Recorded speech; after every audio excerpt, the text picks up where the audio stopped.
Tapi asal kata kafir ini, Pak, Bu, pelan-pelan ya, itu non-muslim, dia nggak menyakiti orang Islam, bergaul bersama-sama, cuma suka ngajak-ngajak. Suka ngajak-ngajak, kadang-kadang ayo ngasih keterangan, ngasih makanan, ngasih kedudukan. Nah, kisah pertamanya dimulailah di masa Nabi SAW.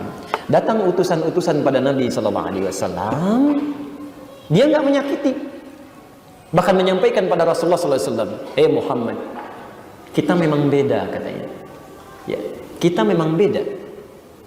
Tuh, sejahiliyah-jahiliyahnya orang dulu, sebodoh-bodohnya orang jahiliyah masih mengakui kita beda, agama kita berbeda, nggak ada agama yang sama. Sepintar-pintar orang sekarang bisa mengatakan semua agama itu sama. Masya Allah, menuju cuma pada Tuhan yang sama, cuma caranya beda-beda. Orang paling bodoh di zaman jahiliyah aja mengatakan semua agama itu berbeda. Ini orang pintar zaman sekarang sampai mengatakan semua agama itu sama. Anda ngapain sekolah tinggi-tinggi, ya Allah? S1, S2, S3 keluar negeri lagi. Ya, S4 kerupuk 3, ada yang sampai kedinginan itu. Aneh-aneh, pulang-pulang, maaf, bisa lebih bodoh pemikirannya dibanding orang jahiliyah. Ya, kejauhan gitu. Ini yang paling aneh. Nah, yang menarik kata orang-orang ini, Muhammad kita memang beda. Tapi perbedaan ini jangan sampai menjadikan kita berselisih, bahkan saling menyakiti. Proposalnya bagus, Pak, kalimat-kalimatnya hebat. Dan itu hati-hati ya. Quran pun sudah memberikan antisipasi kepada kita. Dari sejak zaman dulu sampai kapanpun, kata Al-Quran, akan ada orang-orang yang kalau bicara kadang-kadang kata-katanya menarik gitu. Retorikanya cantik padahal isinya racun. Itu ada di Quran surah kedua Al-Baqarah ayat 204 sampai 207. Posisi paling kiri sebelah atas sampai ke tengah. Wa minan nasi may yu'jibuka qawluhu fil hayatid dunya wa yushhidullaha ala ma fi qalbihi wa huwa aladdul khisam. Ya. Awas, dan di antara sebagian orang di Quran itu ada rumus ya. Kalau tidak disebutkan siapa orangnya, kapan kejadiannya, artinya itu akan terjadi di setiap masa. Sekarang pun akan ditemukan. Dan di antara sebagian manusia ada orang-orang yang kalau bicara, kata Al-Quran, kata-katanya begitu menarik. Retorikanya cantik, terlebih dalam urusan dunia. Kadang-kadang bawa dalil gitu. Wa yushhidullaha ala ma fi qalbi. Dia mengambil kalimat Allah itu. Ayat Quran kadang dipotong, hadis-hadis dipelesetkan gitu kan. Tapi kalau diingatkan susah. Kata Allah, wa huwa aladdul khisam. Itu musuh yang paling berbahaya. Itu musuh yang paling berbahaya. Nah, teman-teman sekalian, datang utusan ini berkata pada Nabi Muhammad, kita memang beda, tapi jangan sampai perbedaan ini menjadikan kita berselisih. Kita gantian sajalah. Hari ini kami datang untuk menyembah Tuhan kamu. Malam datangnya. Nanti besok kamu bisa ikutan ke tempat kami. Ya, bisa ikutan ke tempat kami. Tayyib. Masih ingat tadi? Kalau ada orang yang non-muslim, tidak menyakiti tapi suka ngajak-ngajak, bahasa Arabnya disebut apa?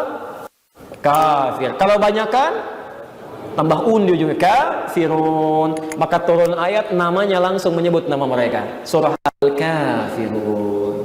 Turunlah ketentuan yang sangat indah. Perhatikan prinsip pertama ini yang kita garis bawahi. Katakan Muhammad, Nabi saja yang dekat dengan Allah, terjamin surganya, diminta mempraktekkan.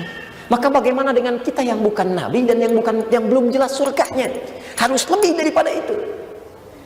Lihat firman Allah, katakan Muhammad, ya ayyuhal kafirun, hei orang-orang yang beda akidah denganku, la a'budu ma ta'budun. Sampai kapanpun, bentuknya mudhari, present, continuous, future.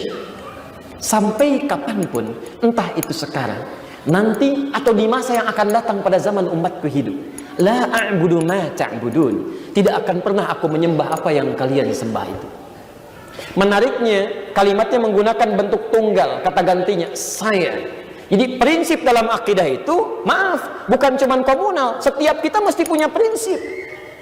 Awas, hati-hati, setiap diri kita, karena tidak akan ditanya masalah keluarga, yang ditanya diri kita. Jadi jangan sampai misalnya, mohon maaf ya, ada orang tuanya begini, anaknya ikutan begitu, kerabatnya ikutan begini. Tidak, setiap kita masing-masing akan ditanya oleh Allah. La a'budu ma ta'budun. Saya tidak akan pernah menyembah apa yang kalian sembah. Ini yang paling indah. Wala antum 'abiduna ma a'bud. Dan kalian pun gak perlu repot menyembah yang saya sembah. Aturan toleransi yang indah. Satu, baru muncul aturan dalam Islam. Perhatikan dengan makna tadi.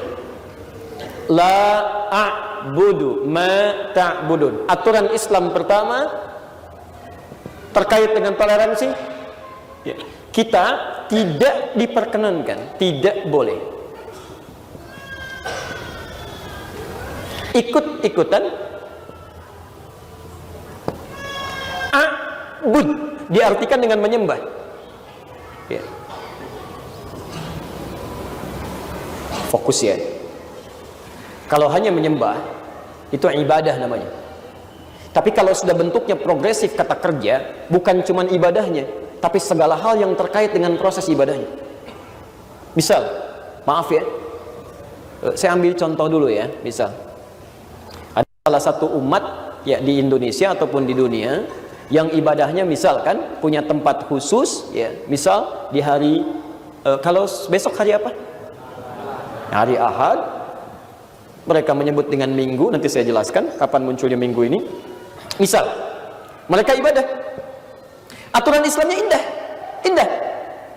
Pertama, bagi kita orang Islam, itu kata Al-Quran, tidak boleh ikut-ikutan prosesi penyembahan yang berlangsung di tempat mereka. Ya, hari apapun dan bagaimanapun cara ibadahnya. Yang menarik kalimatnya menggunakan kata kerja, bukan pada prosesnya saja. Ya, ingat, artinya apa? Semua proses yang terkait dengan ibadah ini, baik ikut ke tempat ibadahnya, baik kemudian misalnya ikut-ikutan dalam atributnya, baik itu kemudian misalnya ikut-ikutan menyediakan hal terkait ibadahnya. Kata Nabi, cukup bagi umat Islam, tidak boleh ikut-ikutan yang seperti itu. Jelas? Yang indah tidak sampai sini. Wala antum abiduna ma'abud. Anda pun nggak perlu repot ikut-ikutan kemudian pada proses ibadah kami. Jadi kalau kita punya misalnya Idul Fitri, misalnya kita ada Idul Fitri, Anda nggak usah repot-repot terkait dengan ibadah kami, biarkan kami aja. Nggak harus Anda juga mengenakan atribut kami, misal ikut-ikutan pakai peci, ikut-ikutan pakai sarung, ikut-ikutan misalnya bikin ketupat dan sebagainya. Kami nggak menginginkan itu. Jadi Anda nggak usah repot mikirin kami, seperti kami pun tidak repot memikirkan Anda. Sampai ujungnya keluarlah kalimat itu. Perhatikan, lakum dinukum Allahu Akbar. Ini toleransi yang paling indah. Gak ada di muka bumi seperti ini kecuali di Islam. Waliyadin. Ininya tadinya ada kasrahnya, waliyadini. Ya, kemudian dihilangkan takhfif. Perhatikan, lakum dinukum waliyadin. Untukmu apa yang kamu yakini dan aku apa yang aku yakini. Allahu Akbar. Toleransi paling hebat itu adalah zero tolerance. Selesai dalam urusan akidah. Ya. Jadi kalau dalam urusan ibadah, kata Nabi, kita masing-masing aja. Itu toleransi paling indah. Urusan ibadah, ingat ya, ini urusan ibadah. Ya. Jadi awas hati-hati kalau ada teman-teman kita misalnya, walaupun dia bertetangga dengan kita, agamanya berbeda dengan kita. Misal ada yang Kristen, ada yang Hindu, ada yang Buddha. Mereka mau ibadah, Anda nggak boleh ganggu.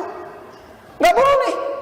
Hati-hati ya, jangan merusak mereka, jangan ganggu mereka. Awas, ketika ada seseorang mengganggu tanpa sebab sama sekali, itu sama dengan dia melanggar aturan Allah dalam Al-Quran. Dia bermaksiat. Biarkan aja. Ya, tanpa ada sebab yang jelas, kan? Biarkan aja. Tapi hati-hati, kita pun juga dilarang oleh Al-Quran untuk ikut-ikutan dalam proses itu. Jadi nggak usah repot. Aduh, di masjid banyak pencurian misalnya, kan terjadi, sendal hilang, tas hilang, aneh sebetulnya. Kenapa bisa terjadi? Ya, tapi kok laskarnya pada jagain tempat ibadah yang lain?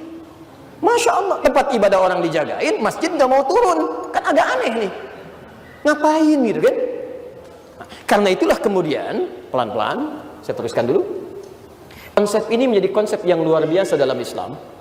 Diminta dipraktekkan. Aturan pertama, nggak boleh ganggu orang ibadah. Tapi juga jangan ikut-ikutan ke dalamnya. Anda ikutan, Anda pun melanggar. Konsep kedua, bagi non-muslim pun, tolong jangan repot-repot ngurus ibadah kami. Biarkan kami yang ibadah. Kalau ini bisa dipraktekkan dalam konteks kehidupan bermasyarakat, demi Allah saya katakan, indah kehidupan itu. Selesai. Ya. Maaf. Misal, mohon izin ya, sekarang bulan Desember itu. Ada Natalan misalnya. Saya tuh suka bingung, kenapa di Indonesia itu masalah nggak pernah tuntas. Setiap datang mau 25 Desember, selalu orang bertanya, apa hukumnya mengucapkan selamat Natal? Memang dari kemarin nggak pernah selesai masalah ini. Harusnya sudah nggak usah banyak ditanyakan lagi gitu kan. Tiap waktu selalu muncul. Jadi kalau orang Kristen mau Natalan, silakan, itu kepercayaan Anda. Tapi orang Islam juga tidak perlu GR, nggak harus bantu-bantu, tidak harus pakai atribut, tidak harus kenakan macam-macam, udah nggak usah ikutan. Seperti halnya saat Idul Fitri, kita juga tidak harus menuntut orang untuk ikut urusan kita. Jelas di sini? Itu yang paling indah. Kalau bisa dilakukan, maka damai kehidupan, tenang. Itu jaminan Allah, tenang, nyaman. Tapi kalau urusan kemanusiaan itu berbeda. Ya silahkan saling membantu, ya, saling menolong satu dengan yang lainnya. Saya beri contoh begini. Anda bertetangga dengan orang Kristen, sampingnya Buddha misalnya. Anda masak sayur, Masya Allah, kata Nabi, siapa yang memasak makanan kemudian tercium kepada tetangga baunya, maka dia diminta oleh Nabi untuk berbagi makanan dengan tetangganya, walaupun hanya sekedar, oh awas, baca hadisnya dengan total ya. Itu kalau Anda masak kuahnya aja, bagi kuahnya. Tapi kalau Anda masak dengan daging-dagingnya, oh jangan pelit, Anda makan dagingnya, kuahnya bagi orang gitu kan. Ini sunnah Nabi, cari masalah. Awas, hati-hati. Ya, baca hadisnya dengan tulus ya, dengan dalam gitu. Itu kalau dalam urusan kehidupan berbagi, Bu, Pak. Punya tetangga non muslim, Anda masak sampai baunya, bagi dia, urusan dunia. Tapi urusan akhirat tidak, masing-masing. Ya, masing-masing, ya. Itu kan konsep yang paling indah gitu ya. Awas teman-teman yang punya rumah makan Padang ya, rumah makan biasa itu, kena cium baunya, dapat tuh. Paling enak tuh bertetangga dengan orang yang punya warung ya. Baik. Awas, dalam Islam tuh banyak Pak untuk urusan dunia. Buah, awas hati-hati, ibu nanam mangga. Pohonnya tiba-tiba misalnya bersandar pada ranah tempat orang lain, ke rumah orang. Buahnya kemudian melewati batas pagar Anda ke tempat orang lain. Itu hak bersama. Jadi kalau tetangga Anda metik buahnya, Anda nggak boleh marah. Karena dia tumbuh ke lahan orang lain. Itu indah dalam Islam itu. Tapi awas, tidak semua bisa dikiaskan ya, cuman buah. Kalau ayam tidak ya. Oh, ayam tetangga masuk ke rumah Anda. Oh, ini berarti bagian dari milik saya. Cari masalah itu. Baik. Jelas sampai sini? Saya mau tuntaskan dulu sebentar ayatnya, setelah itu kita masuk pada kitabnya. Ya, agak pelan-pelan sedikit ya. Tapi sampai sini, ini dari malam nih Pak, lobbynya nggak berhasil, ya, nggak berhasil. Fokus. Tadi suratnya surat apa? Al-Kafirun. Perhatikan, orangnya disebutkan nggak tadi di ayat itu? Siapa? Tidak. Tidak ada spesifik orangnya. Kapan kejadiannya? Tidak disebutkan tanggalnya, cuman malam aja. Sekali lagi, rumus tafsirnya menyebutkan kalau ada kejadian dalam Al-Quran tidak disebutkan siapa spesifik orangnya, kapan kejadiannya, maka itu berpotensi terjadi lagi di berbagai masa yang berbeda dengan tokoh yang berbeda. Jadi kalau sekarang pun ada non muslim yang ngajak-ngajak, nawarkan kedudukan, nawarkan sesuatu, jangan kaget, dulu juga sudah pernah ada. Ya. Cuman sayang mereka itu terlalu kesiangan. Ya. Bukan cuman kesiangan, kemalaman, kesorean, kepagian, ketinggalan jauh. Jadi Anda jangan perlu buang-buang waktu untuk mendengarkan itu. Car free day, karnya yang free, yang lainnya tidak ya. Kadang bawa biskuit, kadang bawa buku, kadang macam-macam misalnya. Ketika dia datang, Anda sudah punya jawaban, gak usah lama-lama didengerin. Maaf Pak, ya, gak usah lama-lama lah, luangkan waktunya. Untuk Bapak punya Bapak, untuk saya punya saya. Ini sebentar begini. Enggak, Bapak kesiangan Pak, dulu sudah ada 15 abad yang lalu. Bapak terlanjur, terlambat datangnya. Kasih tahu tuh. Ini aja sederhana. Ya, jelas?